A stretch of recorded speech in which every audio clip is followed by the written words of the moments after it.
Gelson, acho que só está gravando, não está transmitindo ainda. Presidente, está dando um problema aqui no Webex. Eu vou até compartilhar a Tá? tela com vocês, ver se eu Mas posso começar consigo. essa transmissão? Pode, a gente está gravando, depois a gente sobe para o YouTube. Então tá bom. Obrigado, Jailson. Nada. Então, bom dia a todos. Vamos dar início à sessão de julgamento da Quarta Câmara do TIT, do dia 14 de outubro de 2021. Dou boas-vindas a todos e peço que todos mantenham o microfone no mudo enquanto não estiverem falando, para evitar ruídos e microfonia. E esclareço que nós vamos pela ordem da pauta, priorizando os pedidos de sustentação oral. Então, eu dou início formal à sessão, verificando o quórum de presença dos integrantes da Câmara.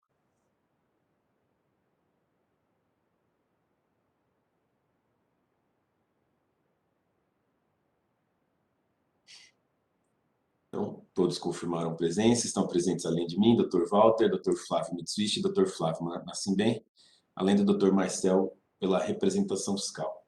Então, dou início formal à sessão.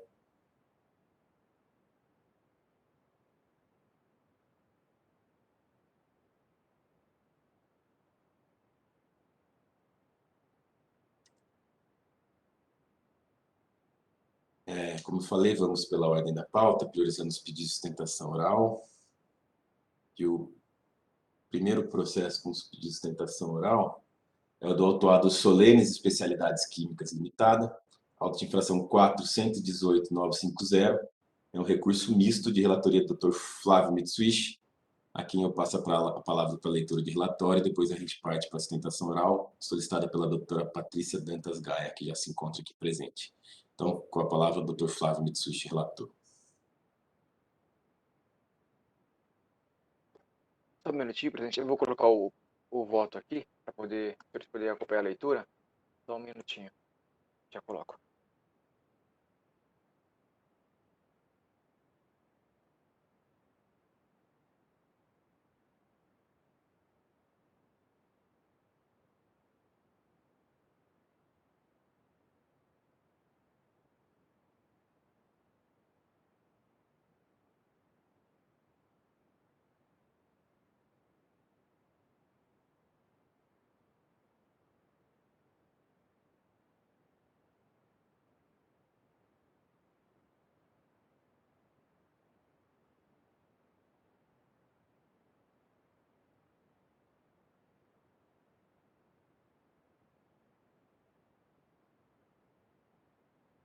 O voto está à disposição. Eu vou passar a leitura do relatório. Trata o presente julgamento de apuros fazendário ordinário em Só do face da relatório, decisão... sustentação oral. Isso, relatório. Trata o julgamento de apelos fazendário ordinário em face da decisão da unidade de julgamento de Jundiaí, que conheceu e para o provimento da impugnação para reduzir o item 2, afastando as acusações dos itens 2.1 duas acusações, item 1, falta de pagamento de imposto por erro na aplicação da alíquota em operações interestaduais. A autora aplicou a alíquota de 4%, o fisco entende correta as alíquotas de 7 ou 12, por se tratarem de bens e mercadorias importadas conforme a resolução 13 de 2012. O item 1.2, falta de pagamento de imposto por emissão de documento fiscal, sem o destaque de imposto. A autuada entendeu que as operações estão ao abrigo do diferimento concedido por regime especial. O fisco anuiu parcialmente com a aplicação do diferimento. A autuada apresentou apelo ordinário pedindo o cancelamento do item 1 remanescente. A representação fiscal apresentou as razões do apelo de ofício, pedindo o não provimento do apelo. O mesmo pedido fez com relação ao apelo ordinário, com a manutenção integral da decisão recorrida.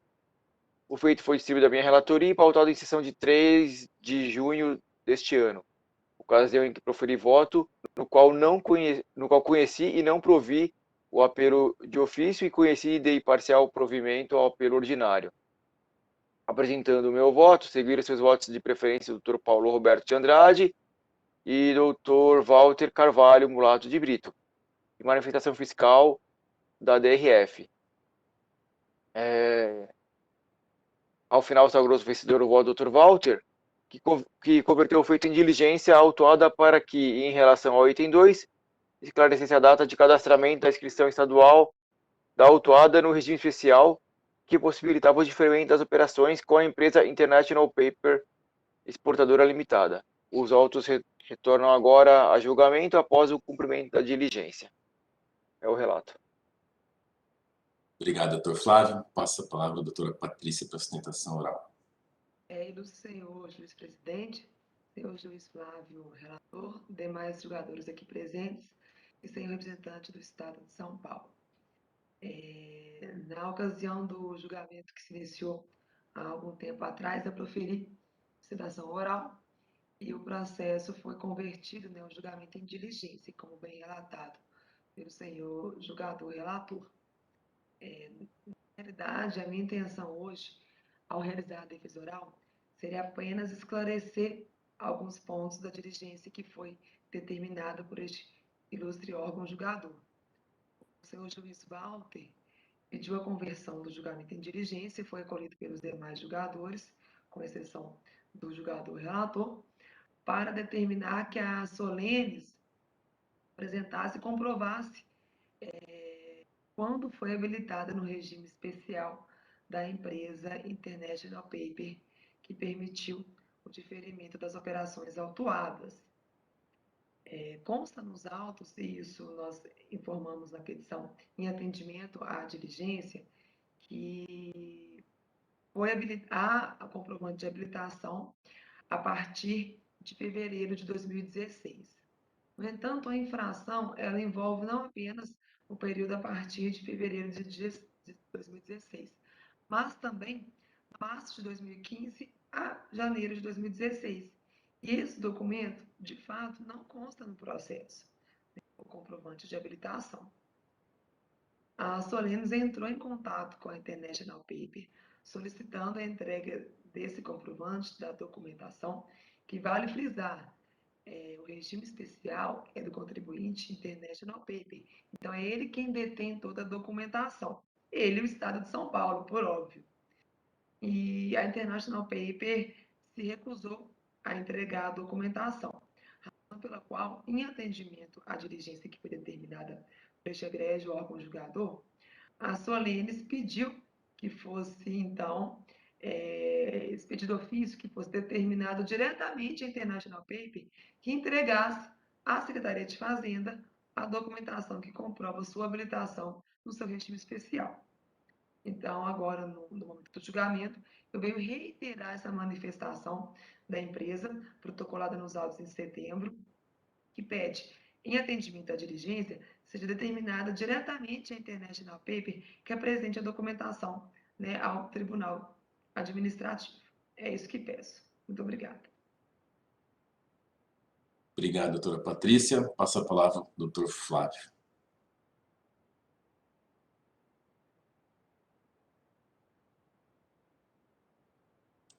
Perdão, vou passar a leitura do voto. Vamos lá. Bom, autor da contribuição de imposto. Doutor Vamos Flávio, lá. só um minutinho.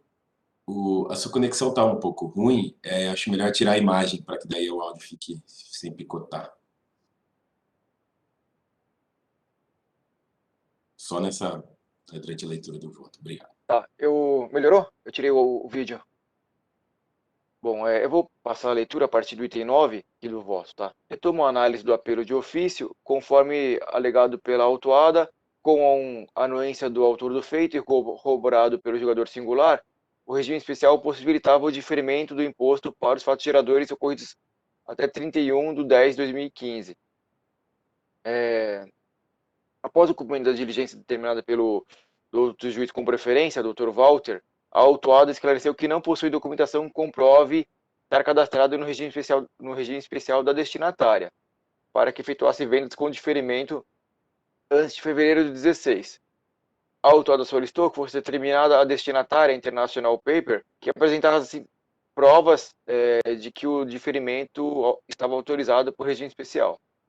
As folhas 8.988, autuada junto à declaração da destinatária International Paper, afirmando que todas as operações destinadas a seu estabelecimento, envolvendo matérias-primas, produtos intermediários e materiais de embalagem fornecidos pela Solenes Especialidades Químicas, tá? Estavam no diferimento, né? Nesse passo, converto o feito em diligência ao fisco para que intime a International Paper exportadora, inscrita no CNPJ X, a confirmar a declaração prestada às folhas 8988 e apresentar os documentos que a comprovem e subsidiaram, notadamente o regime especial. Aí eu vou até complementar aqui, como bem colocado pela patrona, que caso não seja apresentada a documentação pela destinatária, que o fisco junte o regime especial existente. Perfeito. Tá? Eu peço para abrir novamente para poder colocar isso. Já habilitei aqui a edição do voto. Enquanto isso, eu abro a palavra aos demais integrantes da Câmara para debates. Concordo com o voto do relator, presidente. Acompanho o voto do relator. Também estou de acordo com o voto do relator. Vamos aguardar só o doutor Flávio Mitsubishi fazer a edição do voto para que a gente possa encerrar debates. Doutor Marcel, posso prosseguir, encerrar os debates? Sem observações, senhor presidente. Obrigado. Então, só aguardando o doutor Flávio Mitsubishi dar o voto para que a gente possa encerrar os debates e partir para a votação.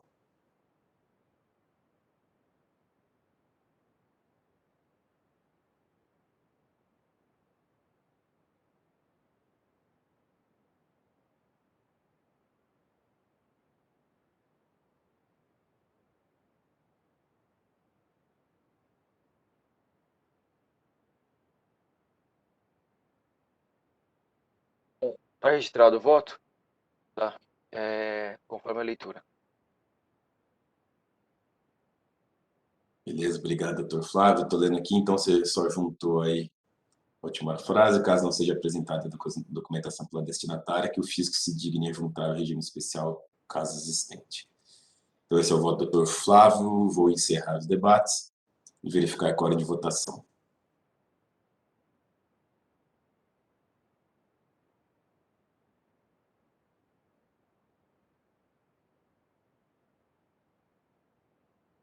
Todos confirmaram presença. Eu inicio votação.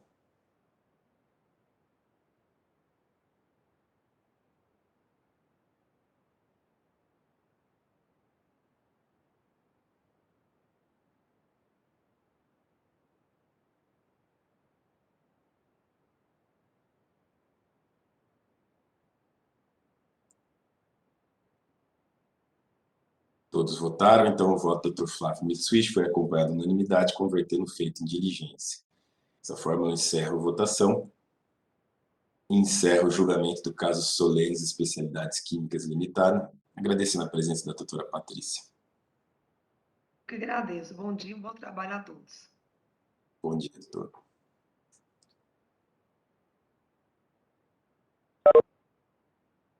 O debate está bem lento aqui, não sei como está o de vocês.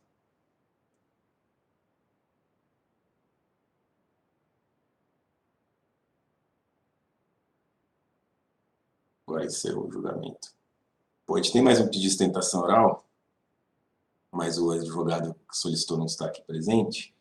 Então, acho que a gente pode voltar para a ordem natural da pauta. Por coincidência, dele é o último. Se ele chegar a tempo, ele faz a sustentação. Então, vamos para o primeiro processo da pauta. É do autuado NN Comércio de Alimentos Limitada, auto de infração 4029629, recurso misto de relatoria do Dr. Flávio Nascimem, a quem eu passo a palavra para a leitura do voto. Senhor presidente, poderia abrir para eu colocar o novo voto, porque esse processo retornou da pauta na última sessão, onde faltava a análise de uma parte do recurso ordinário do contribuinte. Sim, já está liberado, doutor Flávio.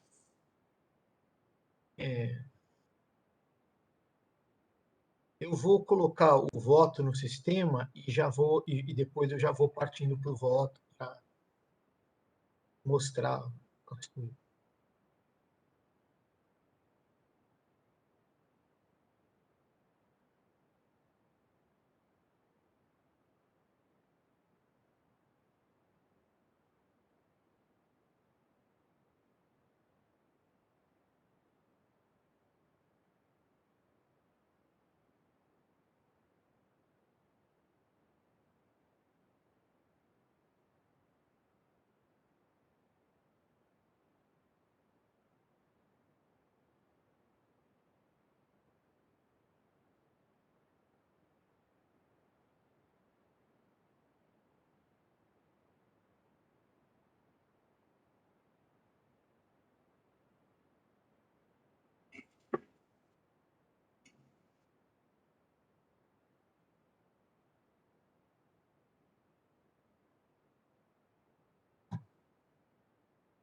Funcionou? Está funcionando no sistema? Para mim está funcionando normal aqui. E aí, travou? Vou passar a leitura. Aqui, então, vamos lá. No...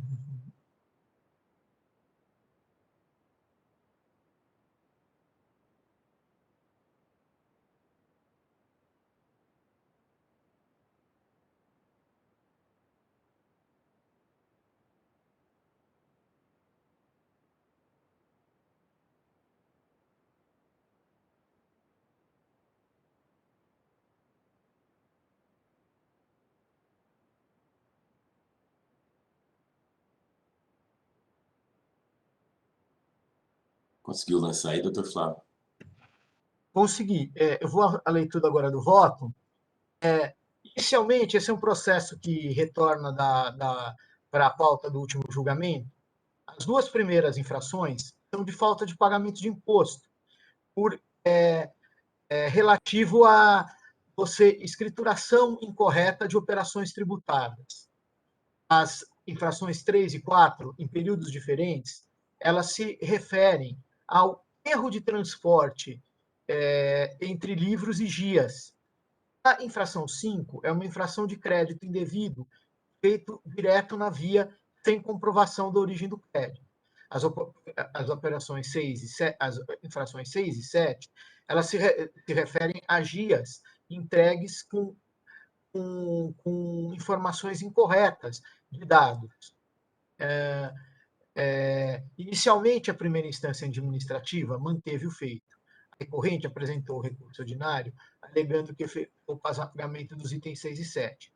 O processo foi convertido em diligência para manifestação do FR em relação aos documentos juntados pela autuada, as folhas 7149 a 7178. A 16ª Câmara Julgadora anulou todos os atos e documentos apresentados desde a defesa. O contribuinte apresentou a nova defesa. Versão do julgamento em diligência pela UJ de São Paulo para que o contribuinte realizasse a juntada eletrônica dos documentos apresentados por meio de mídia física, folha 7261 a 7263, e petição do contribuinte às folhas 7267 a 7275. Após nova conversão em diligência para que a realização da manifestação fiscal, folhas 7276 a 7279, petição do contribuinte às folhas 7281 a 7285, e manifestação fiscal, folha 7286 a 7295. Nova petição do contribuinte às folhas 7302 a 7316. Após foi proferida nova decisão de primeira instância, considerou parcialmente precedente o presente AINI, com a consequente interposição do recurso de ofício, folhas 7317 e 7340. Nesta decisão, foram afastados os itens 1 e 2 com o seguinte fundamento. 86. Em suma, não há de subsistir os itens 1 e 2 conforme lavrado no presente AIN, considerando-se que o impugnante, apesar de diversos equívocos na emissão dos documentos, trouxe evidência de que as mercadorias que geraram a divergência de valores do ICMS nos livros fiscais e GIA estariam abarcados por isenção ou sujeitas ao regime de substituição tributária, DOC 6 e 7 em 7 recursal, e que, não obstante constar no relato fiscal que a falta de pagamento se deu a partir de operações tributadas, não houve análise sobre a natureza tributária dos produtos pela autoridade autuante. O julgador correu de ofício como manda a lei, em virtude do seu montante, este subiu para este tribunal. A autuada apresentou recurso ordinário, contestando a decisão naquilo em que lhe foi desfavorável, alegando em síntese. A fiscalização foi imprecisa na acusação, pois utiliza a expressão o cadastro de dados incorretos, poderá acarretar falta de pagamento de tributo. O fisco não auditou todas as saídas e nem juntou todos os documentos que comprovam a infração. Os elementos nos autos não permitem determinar o quanto devido, liquidez. O confronto entre o registro de entradas e agias não seria suficiente para comprovar a infração. Seria necessário contabilizar também todas as saídas do período. Por esse motivo, a descrição da infração seria imprecisa. As infrações dos itens 3 e 4 foram absorvidas pela infração do item 6, liquidada pelo contribuinte. Os juros seriam ilegais. Ilegal a atualização do valor básico da multa. Não incidência de juros sobre a multa. Os autos chegaram a este relator. Voto. Em relação ao recurso de ofício. Em relação aos itens 1 e 2, Remanescem discussões nesses autos a data tese em ambos, quando a autuada destacou o ICMS nas notas fiscais, admitiu a tributação pelo referido gravame. Em relação às operações em que a autuada traz aos autos uma porção de documentos afirmando que as operações estariam beneficiadas com isenção de ICMS, não adota a tese da autuada, porque para gozar de uma isenção é necessário que o contribuinte atenda a todas as condições veiculadas em lei, dentre as quais está a escrituração regular. Portanto, as provas apresentadas pelo contribuinte não são suficientes nos casos em que alega que as operações estariam isentas. Em relação às operações em que o mesmo contribuinte alega que as mercadorias estariam adstritas à sistemática da substituição tributária, aqui também, para que o contribuinte esteja incluído nessa modalidade de tributação e para que, em relação a ela, se manifestem todos os efeitos da substituição tributária, é necessária a escrituração regular das mercadorias, vez que há a possibilidade de terceiros se apresentarem dos créditos quando há imposto indevidamente destacado nas notas fiscais. Em relação ao recurso ordinário, a utilização da expressão o cadastro de dados incorretos poderá acarretar a falta de pagamento de tributo não denota qualquer imprecisão, mas apenas indica a importância de se apresentar o cadastro de dados feitos corretamente. Não constitui a única motivação das acusações remanescentes, mas surge em conjunto com o demonstrativo de folhas 4617 a 4618, que relaciona as diferenças apuradas em desfavor do erário com o transporte incorreto dos valores de crédito do ICMS, as folhas de encerramento dos regimes de entrada e as guias que correspondem a cada período, folhas 227 a 280. No Estado de São Paulo, o fisco não pode refazer a escrita fiscal do contribuinte e muito menos tem o dever, diante de autuário, verificar todas as operações. O lançamento de crédito de ICMS decorrente de aquisições de mercadorias é uma faculdade do contribuinte, que só a ele cabe exercer.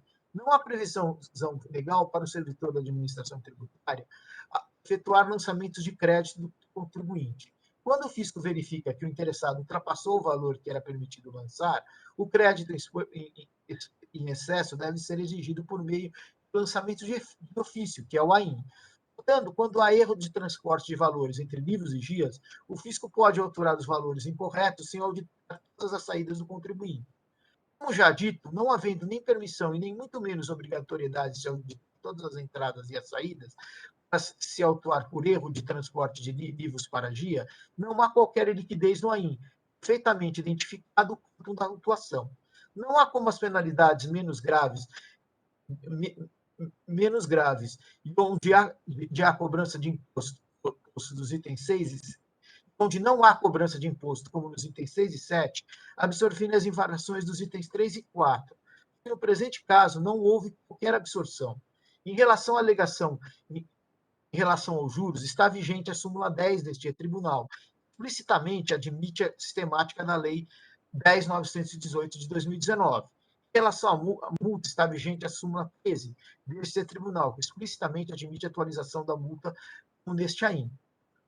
Quanto à incidência de juros sobre a multa, sendo uma multa punitiva e não moratória, é possível a incidência de juros sobre a multa.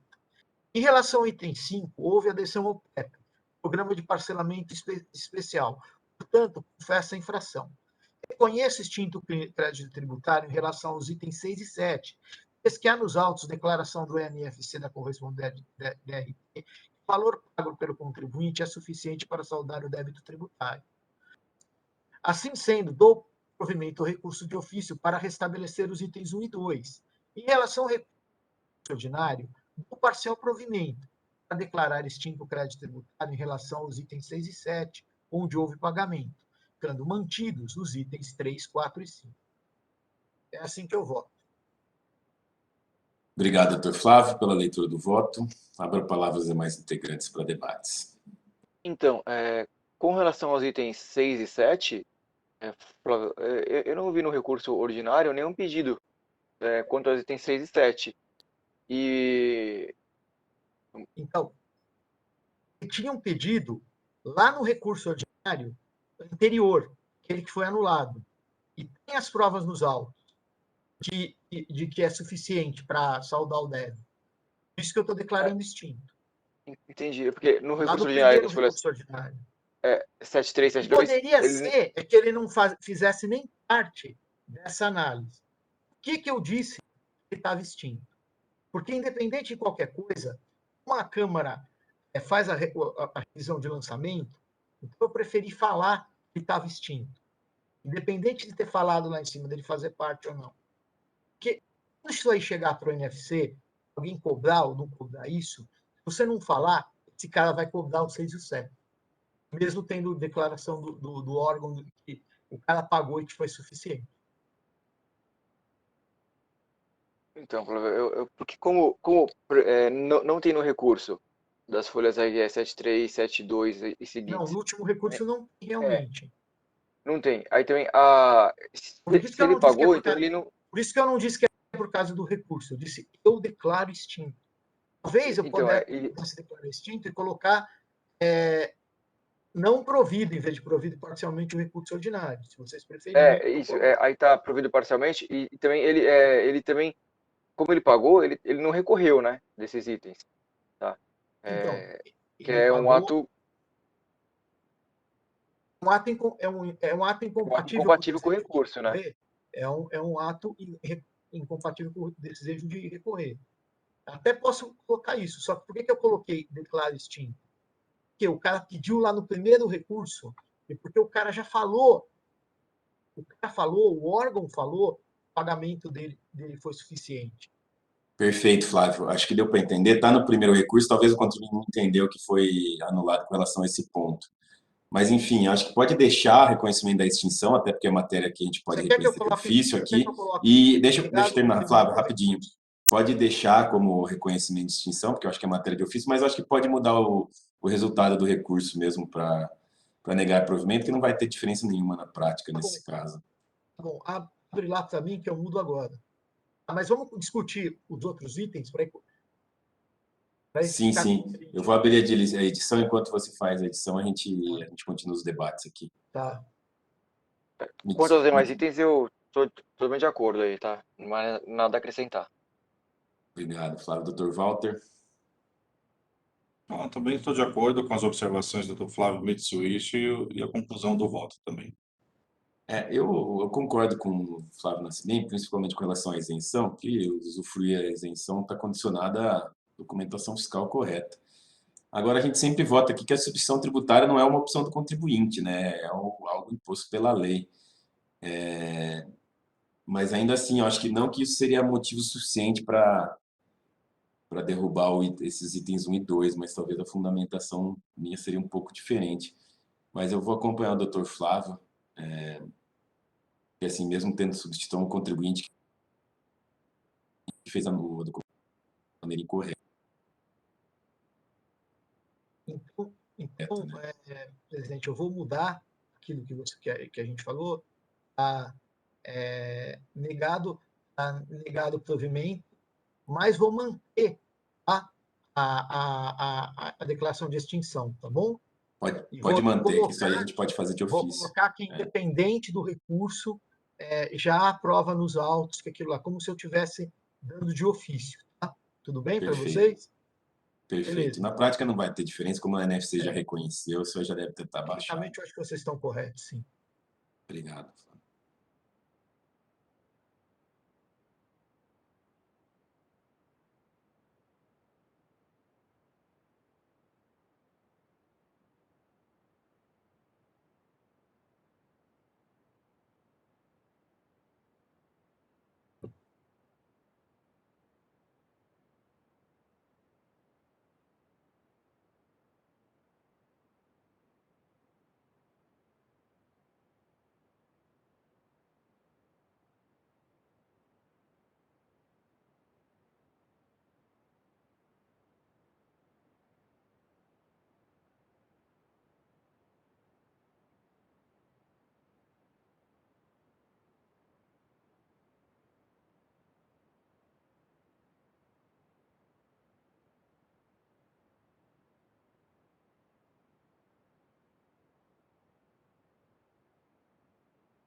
Vocês me ouvem? Sim, Após alterações em que foi ouvido as outras considerações dos colegas de Câmara, eu mudei as seguintes linhas.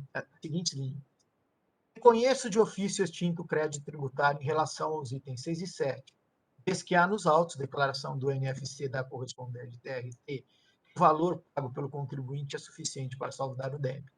Assim sendo, o provimento ao recurso de ofício para restabelecer os itens 1 e 2. Em relação ao recurso ordinário, nego o provimento ao recurso ordinário, ficando mantidos os itens 3, 4 e 5. E de ofício declaro extinto o crédito tributário em relação aos itens 6 e 7. perfeito. Obrigado, doutor Flávio. Alguém tem mais alguma observação? Doutor Marcel, alguma observação? Posso encerrar os debates? Tranquilo, senhor presidente. Sem observações. Obrigado a todos. Dessa forma, eu encerro debates e verifico o quórum de votação.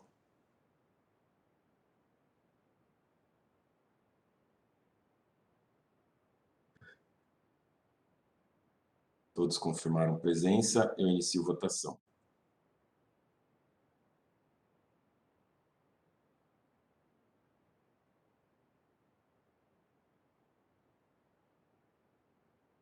Todos votaram. Eu encerro a votação.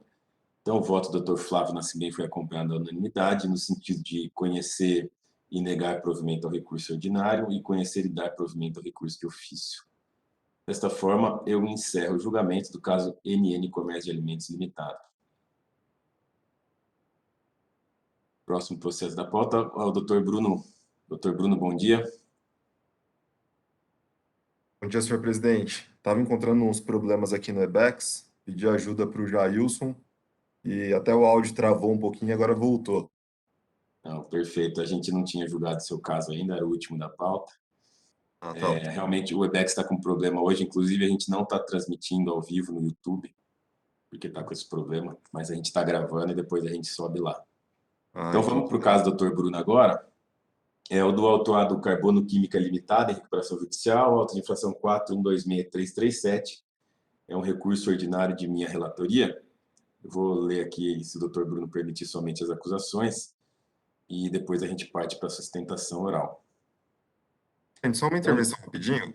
Eu já fiz sustentação oral do caso, eu acho que talvez, se a Câmara entender necessário, eu faço novamente, mas se quiser eu fico à disposição só para eventuais esclarecimentos fáticos. Não, realmente o retorno de julgamento, foi tirado de pauta. Na verdade, a escolha é sua, doutor Bruno, aqui, que é considerado um novo julgamento, então, se o senhor quiser, pode fazer uma sustentação oral, senão a gente pode seguir e utilizar a presença do senhor aqui para qualquer esclarecimento. O que o senhor prefere? Eu acho que eu vou fazer só esclarecimentos de fato, a matéria já é conhecida da Câmara, e daí alguma dúvida eu posso trazer aqui para discussão. Obrigado, senhor presidente. Perfeito. Eu vou fazer o lançamento do voto, peço só 2 minutos e aí já passo para a leitura.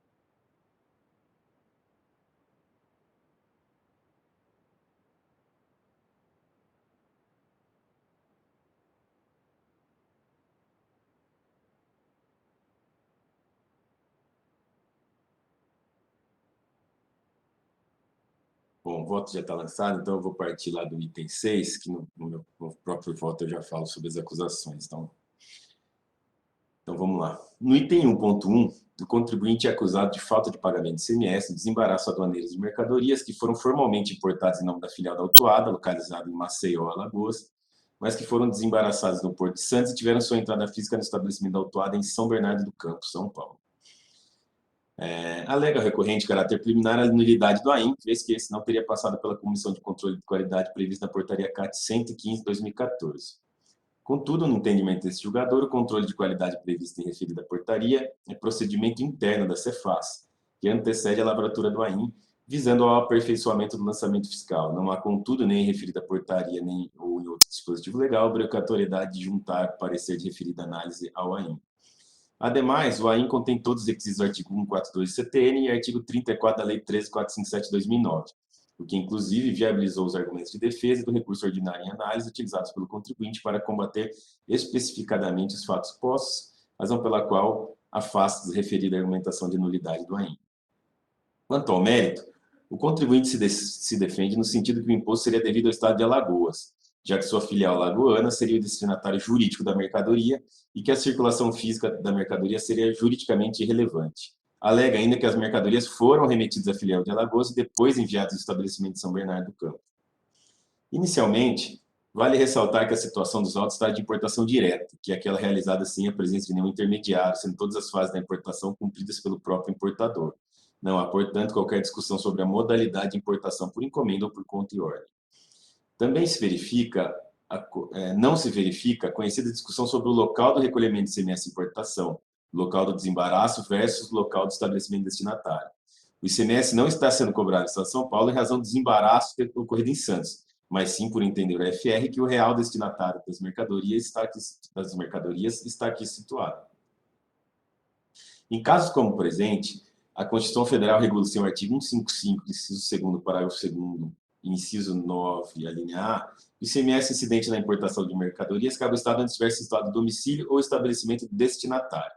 Por sua vez, a Lei Candir, Lei Complementar 87 de 96, estabelece em seu artigo 11, inciso 1, a linha D, que o local da operação para o efeito da cobrança do imposto e definição do estabelecimento responsável é aquele onde ocorrer a entrada física da mercadoria importada. E seguindo o comando da lei federal, o RICMES estabelece em seu artigo 36, inciso 1, a linha L, que o local da operação da prestação, para efeito de cobrança de imposto e definição do estabelecimento responsável, é o da situação do estabelecimento onde ocorrer a entrada física da mercadoria ou bem importados do exterior e desembaraçados.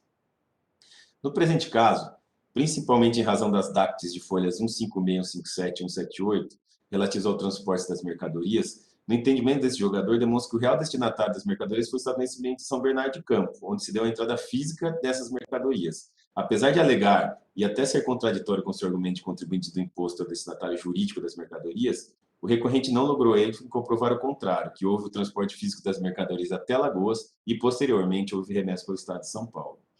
Assim, estando demonstrado que, após o desembaraço no Porto de Santos, as mercadorias vieram diretamente para o estabelecimento da recorrente em São Bernardo do Campo, apesar de todo o processo formal de importação ter sido realizado pelo estabelecimento citado em Alagoas. Em razão dos citados dispositivos legais, entendo que correta a acusação. Vale dizer, afastar o regulado nos dispositivos legais seria reconhecer a inconstitucionalidade de normas, sendo que não estão presentes nenhuma das exceções previstas no artigo 28 da Lei 13.457 de 2009, que autorizariam tal reconhecimento. Ademais, vale ressaltar que não estamos diante da operação triangular, onde determinado comprador realiza a operação de importação e as mercadorias são enviadas diretamente para seu cliente, revenda. Tal situação gerou toda a discussão jurídica acerca do sujeito passivo de ICMS importação, destinatário físico ou jurídico, no caso de importação direta. A situação do presente caso é diversa, já que o contribuinte utiliza um estabelecimento filial em Maceió, uma sala comercial totalmente compatível com sua atividade, para fazer todos os trâmites formais da importação, mas não recebe as mercadorias. Estas vão direto do Porto de Santos para seu estabelecimento matriz de São Bernardo do Campo. Assim, verifica-se que a utilização apenas formal de um estabelecimento para se aproveitar do diferimento do ICMS importação dado por aquele Estado, sem que o estabelecimento lá tenha qualquer relevância para as operações. Aliás, a Câmara Superior deste egrégio TIT assim já se manifestou, em caráter unânime entre os votantes, em outro aí lavrado em face desse mesmo contribuinte, aí em 418.853, relator Argos Carlos Campos Ribeiro Simões. Eu transcrevo uma parte do voto dele, que eu vou ler, que é aqui, ó. No mérito, apesar de entender pela irrelevância jurídica do destinatário físico na determinação da sujeição ativa de ICMS importação, dou provimento ao resto fazendário. Fundamento. A materialidade tributária do ICMS, importação, não é importar o produto estrangeiro, pois essa é atinente ao tributo de órbita federal, o imposto de importação.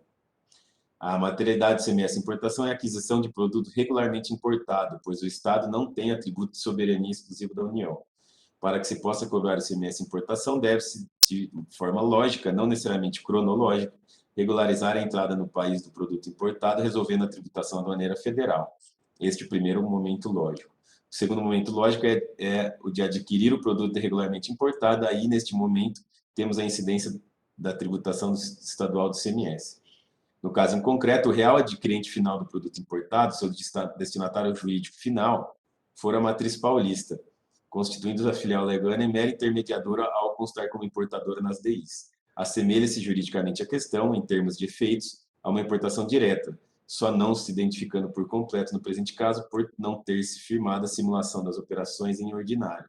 Porém, com o adquirente destinatário final sendo a matriz paulista, temos que o sujeito ativo é o Estado de São Paulo, pois ali ocorrer o critério espacial da aquisição do produto regularmente importado. Aí eu voto para o meu voto. Item 23.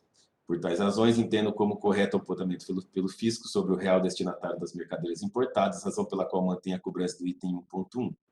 Com relação ao item 2.2, o contribuinte é acusado de crédito indevido das notas fiscais eletrônicas emitidas pela filial alagoana, referentes à suposta transferência de mercadorias para o estabelecimento de São Bernardo do Campo. Com relação a tal item, também entendo por correta autuação, referidas operações não ocorreram, conforme exposto no item anterior, está demonstrado que as mercadorias não foram enviadas até o estabelecimento do Estado de Alagoas e depois remetidas ao estabelecimento do Estado de São Paulo. Assim, os documentos fiscais geradores dos créditos glosados não representam operações que realmente ocorreram. Logo, sem ter ocorrido tais operações, não há como essas serem geradoras de crédito de CMS. Ademais, não há de se falar na ocorrência da consunção, que é a ocorrência da aplicação de mais de uma penalidade em razão de um mesmo ato ou fato, pois a infração já estaria abarcada pela acusação do item 1.1. O princípio da consunção, também chamado de princípio da absorção, é aplicável nos casos em que há uma sucessão de condutas típicas com a existência de um nexo de dependência entre elas, determinando que a infração mais grave absorve aquelas de menor gravidade. Contudo, no presente caso, entendo que estamos diante de condutas diversas pelo contribuinte, que gerou tais imputações a ele. Uma é a falta de recolhimento de ICMS de exportação pelo Estado de São Paulo, em razão do real importador estar aqui estabelecido. Outra é a suposta remessa de mercadorias em estabelecimento do mesmo titular. São situações diferentes em que uma poderia ocorrer sem a outra. Portanto, condutas totalmente diversas, geradoras de infrações autônomas e sem dependência causal entre si. Por tais razões, entendo correta a acusação do item 2.2. Por último, com relação ao argumento do suposto caráter confiscatório da multa e da indevida atualização da base de cálculo da multa, não podem ser objeto de apreciação por esse tribunal, vez que afastar referidas cobranças configuraria o reconhecimento de constitucionalidade de normas, o que é vedado pelo artigo 28 da Lei 13457 de 2009, anotando sendo que deve ser aplicada a súmula 13 de 2018 deste egrégio TIT.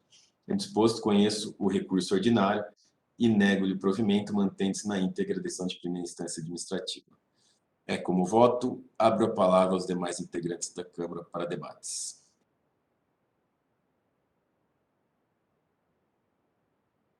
Presidente, posso só ver se eu entendi uma parte do voto? Aqui, só para fim de esclarecimento. Não sei se o senhor permite.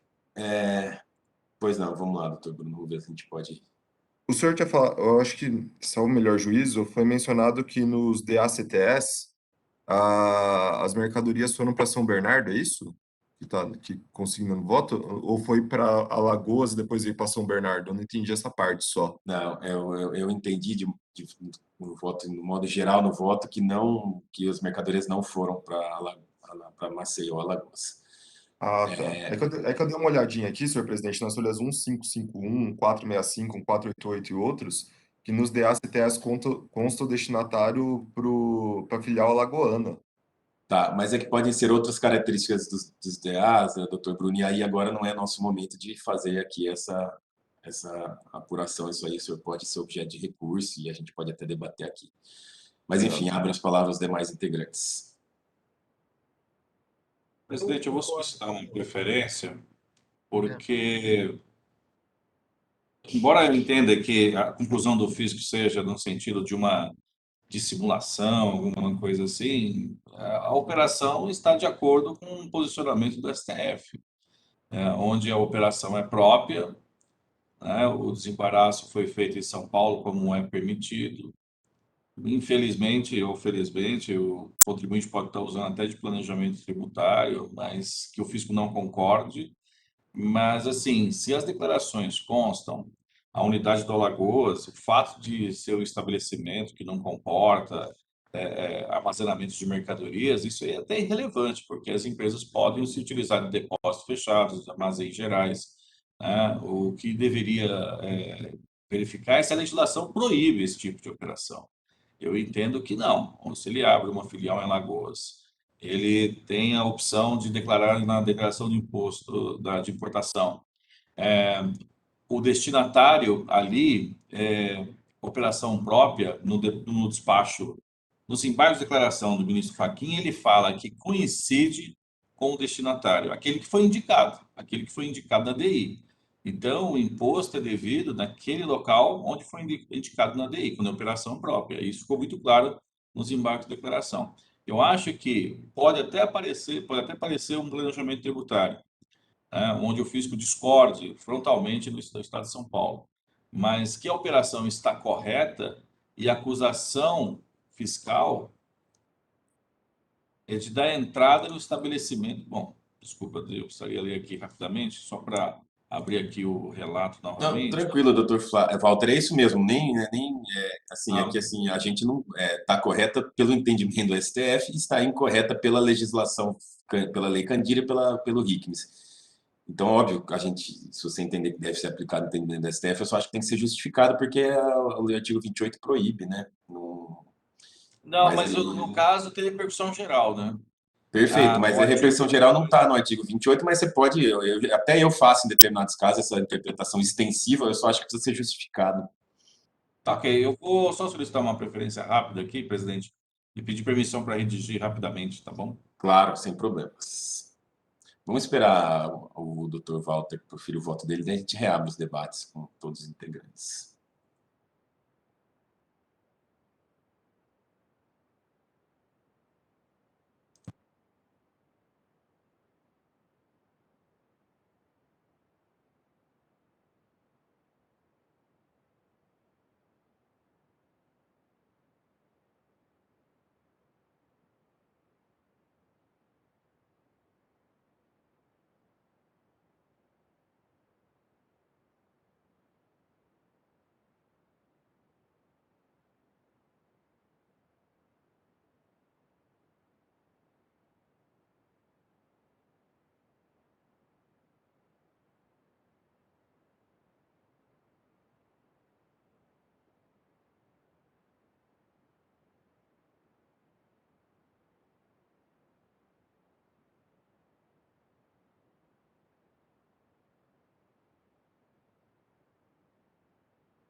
O Flávio Mitsuishi está aí?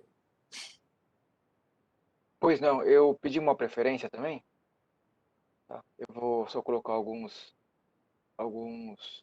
observações, mas vou acompanhar o relator. Perfeito. Depois, então, depois que tiver tudo lançado, a gente parte para a leitura.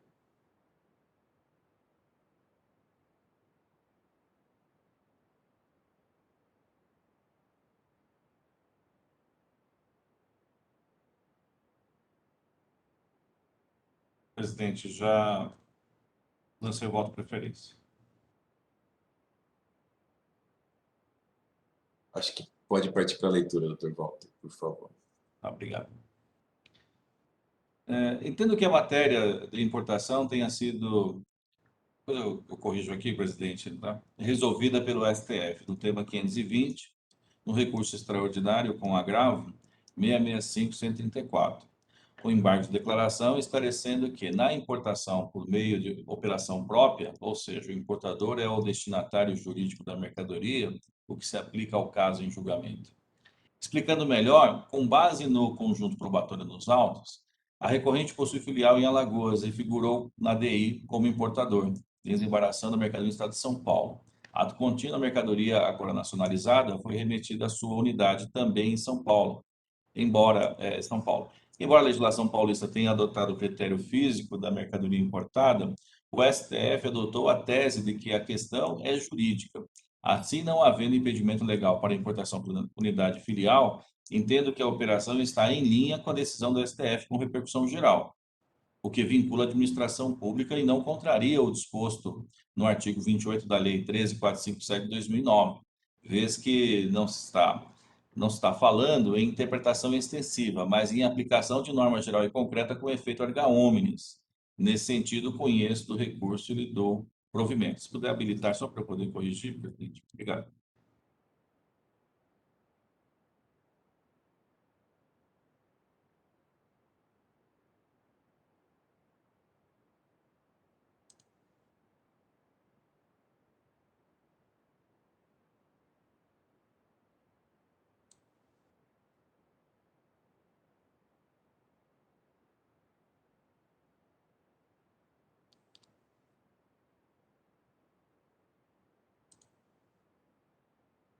Obrigado, presidente. De nada, eu acabei de reabrir aqui o tema 520, mencionado pelo Dr. Walter, só para gerar os debates. Aí, o tema 520, sujeito ativo da obrigação tributária do ICMS incidente sobre a mercadoria importada é o Estado membro do qual está domiciliado ou estabelecido o destinatário legal da operação que deu causa à circulação da mercadoria com transferência de domínio. Esse é o tema 520. Dr. Flávio Mitsuishi, quando o senhor lançar o voto, pode proceder à leitura, por favor. Tá lançado, a leitura é breve, é só para acompanhar o relator.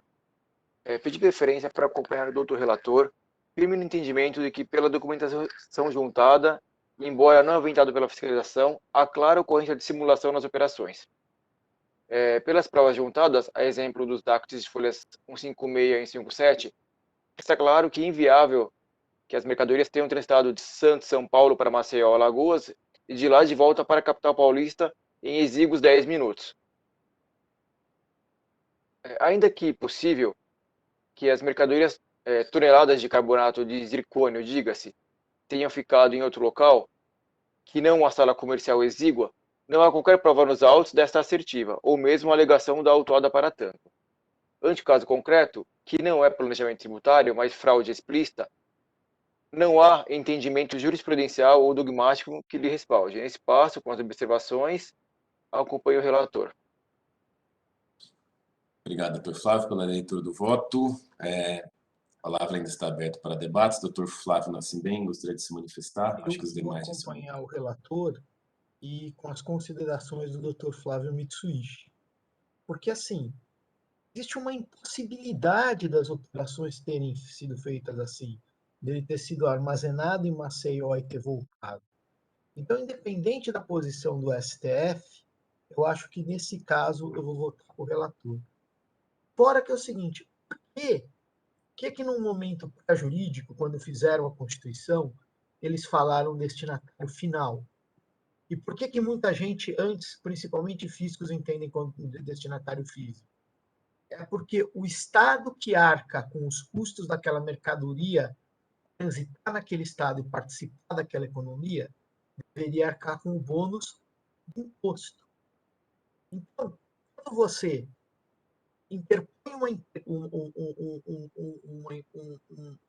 alguma coisa que, na verdade, não existe como uma operação impossível, o que você está fazendo?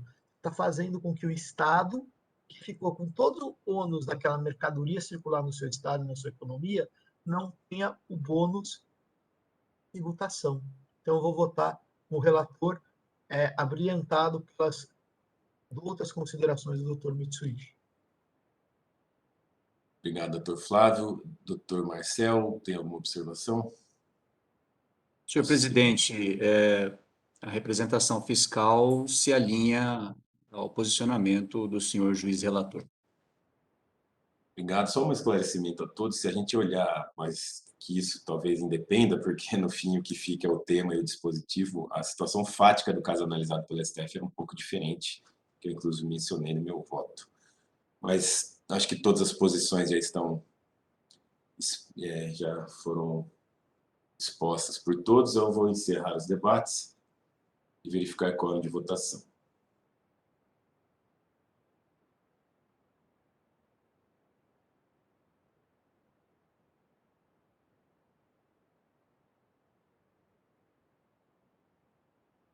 Só falta o doutor Flávio Nascimento, agora confirmou a presença. Inicio votação.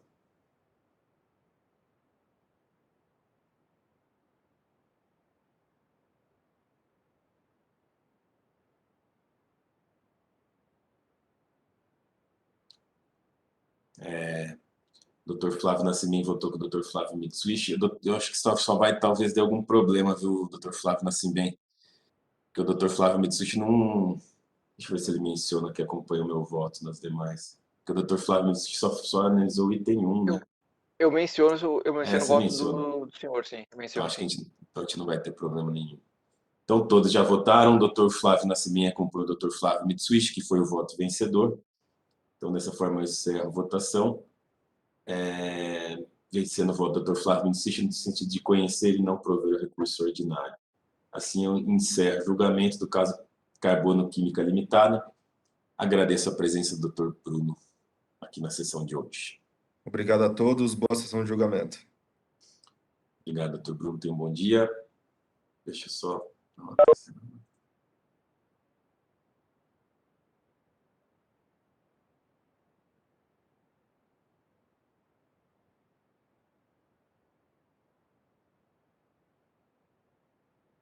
Então, dessa forma, eu encerro o julgamento do caso Carbono Química Limitada.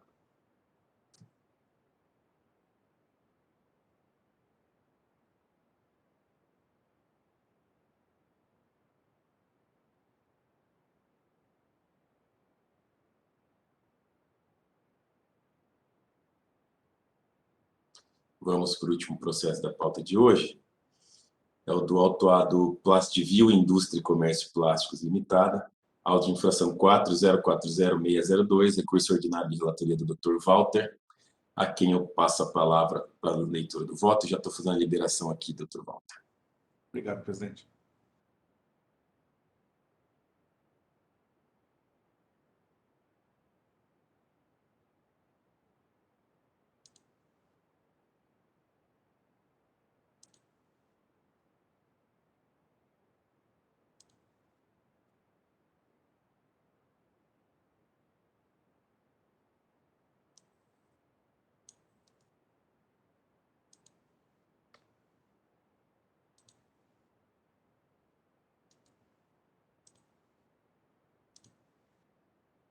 Já está disponível o voto, presidente? Eu vou passar para a leitura.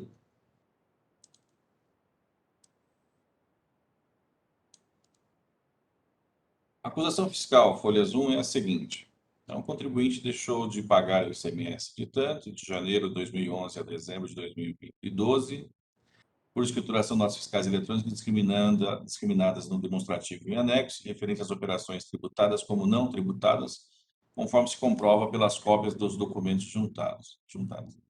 O contribuinte ele não destacou ICMS sobre operações identificadas sob o CFOP 5124, no retorno de mercadorias industrializadas para encomendantes, sujeito ao regime tributário do Simples Nacional. Essa é a acusação. Continuando aqui o relatório, trata-se de retorno dos autos para novo julgamento, tendo em vista que a Câmara Superior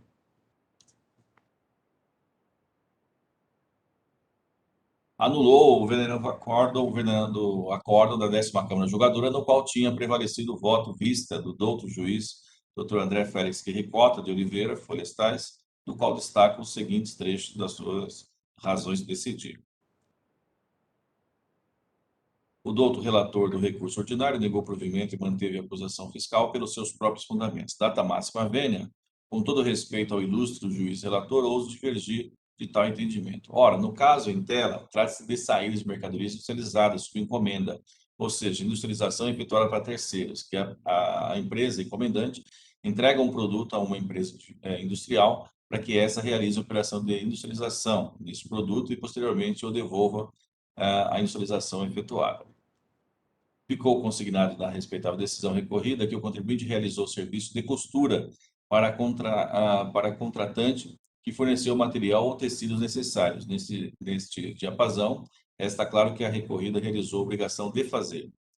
Serviço é um fazer em favor de terceiros. É definido como a própria obra a ser executada, que se executou. Constitui serviço não somente o desempenho de atividade ou trabalho intelectual, como execução de trabalho ou de obra material, onde quer que haja um encargo a cumprir, obra de fazer, trabalho a realizar, empreendimento a executar, ou cumprido, feito, realizado ou executado a um serviço a fazer ou que se fez. Peço desculpas porque o voto é da 10ª Câmara. Enquanto serviço, que é a hipótese autorizada na tributação pelo ISS, é a obrigação de fazer operações mercantis ou circulação de mercadorias, que são critérios de incidência do ICMS, são obrigações de dar. Não tem como exigir ICMS do serviço de industrialização sob encomenda com material fornecido pela contratante, estando fora do arquétipo constitucional estabelecido pelo inciso 2 do artigo 155 da Constituição Federal, bem como por não se enquadrar entre as hipóteses de incidência do imposto previstas no artigo 2º e 12, ambos da Lei Complementar 87 de 96. Inclusive, o serviço prestado pela recorrente de beneficiamento está no item 1405 da Lei Complementar 116 de 2003. Desse modo, entendo não incidir ICMS sobre industrialização sob encomenda.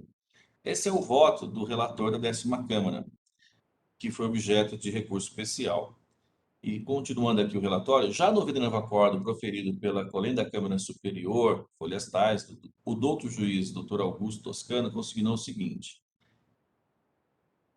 Aqui eu vou para o final da conclusão dele. Do exposto não conheço, do resto tirado pela Fazenda Pública Estadual, quando a alegação de nulidade do acórdão recorrido, por visto de fundamentação, porque sustenta na plausibilidade da questão ser conhecida de ofício. Conheço do apelo quando a alegação de nulidade da decisão, porque construída sob premissa falsa. Os paradigmas acostados e devidamente cotejados demonstram divergência no critério de julgamento e, nessa parte, provejo, declarando a sua nulidade, devendo os autos serem remetidos a uma das câmaras julgadoras do Egrégio Tribunal de Depositários para novo julgamento. Esse é o voto, a conclusão do voto da Câmara Superior. Vale ressaltar, voltando aqui ao relatório, vale ressaltar ainda os argumentos da recorrente lançados em seu recurso ordinário, folhas tais, que serão objeto desse novo julgamento. Vício no auto de infração, falta de notas fiscais dos insumos próprios da autuada, não incidência do ICMS, beneficiamento sujeito ao ISS em item 14.05, tratamento diferenciado da microempresa e a empresa de pequeno porte, equivocada aplicação da multa, caráter confiscatório. A douta representação fiscal pugnou pelo improvimento do recurso ordinário folhas tais. Passo ao voto. Pois bem, considerando que a Colém da Câmara Superior afastou a conclusão dada pela 10ª Câmara Julgadora, que era o caso de uma obrigação de fazer sujeita à incidência do ISS, resta-nos, então, analisar se as operações estão abrangidas pelo diferimento. A recorrente emitiu notas fiscais para fins de cobrança de mão de obra aplicada na industrialização para terceiros encomendantes. esses sujeitos à tributação pelo regime simplificado de recolhimento de tributos Simples Nacional. Nessa operação, conforme descrito acima, o parágrafo único do artigo 1º da Portaria CAT 22 exclui a hipótese de diferimento, se não vejamos. Aí eu transcrevo os dispositivos e no parágrafo único está dizendo o seguinte: disposto nesse artigo, não se aplica às hipóteses a seguir indicadas. Item 1. Encomenda feita por não contribuinte do imposto, por estabelecimento rural de produtor e por estabelecimento enquadrado como beneficiário do regime simplificado atribuído à microempresa ou empresa de pequeno porte. Continuando o voto aqui. O agente fiscal de renda, em seu relatório circunstanciado, deixou bem clara a acusação fiscal nesse sentido, ou seja, que a autuada aplicou o diferimento do ICMS nas operações com encomendantes submetidos ao regime do Simples Nacional, o que é vedado expressamente pela Portaria CAT 22 de 2007, em seu parágrafo único. A recorrente, em seu recurso, procura, sem sucesso, demonstrar que a operação não é hipótese de incidência do ICMS, mas do ISS, na posição 1405 da lista anexa à Lei Complementar 116 de 2013, onde eu transcrevo e tem aqui a parte beneficiamento.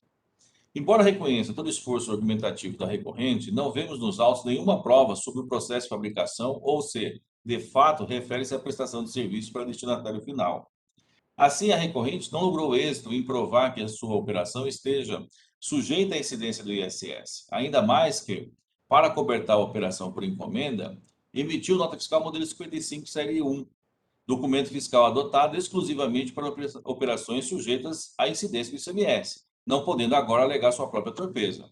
Se fosse o caso de incidência do ISS, a nota fiscal a ser emitida deveria ser aquela vinculada à municipalidade de sua circunscrição, o que não ocorreu no caso de julgamento. Dessa forma, deveria ter cancelado todos os seus documentos fiscais, livros, notas, dias, etc., emitindo os documentos corretos vinculados ao ISS, o que não se vê no caso em julgamento. No que tange à capitulação da multa, esta é prevista em lei e se amolda perfeitamente à acusação fiscal, não podendo ser reduzida por mera alegação de confisco sem preencher os requisitos do artigo 28 da Lei 13457 de 2009.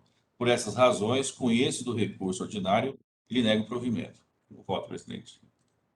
Obrigado, doutor Walter. Abro a palavra aos demais integrantes para debates. Acompanho o doutor Walter. Acompanho o relator. Eu também acompanho o relator. Doutor Marcel, posso prosseguir? A representação fiscal acompanha também o senhor relator. Então, dessa forma, eu encerro os debates e verifico o quórum de votação. O doutor Walter. Então, verifico o quórum de votação.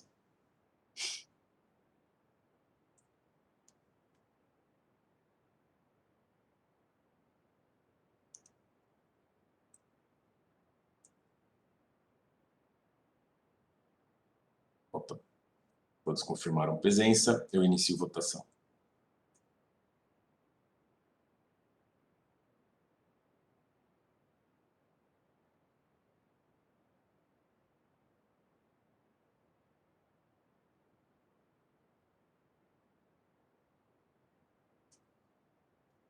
Falta só o doutor. Agora todos votaram.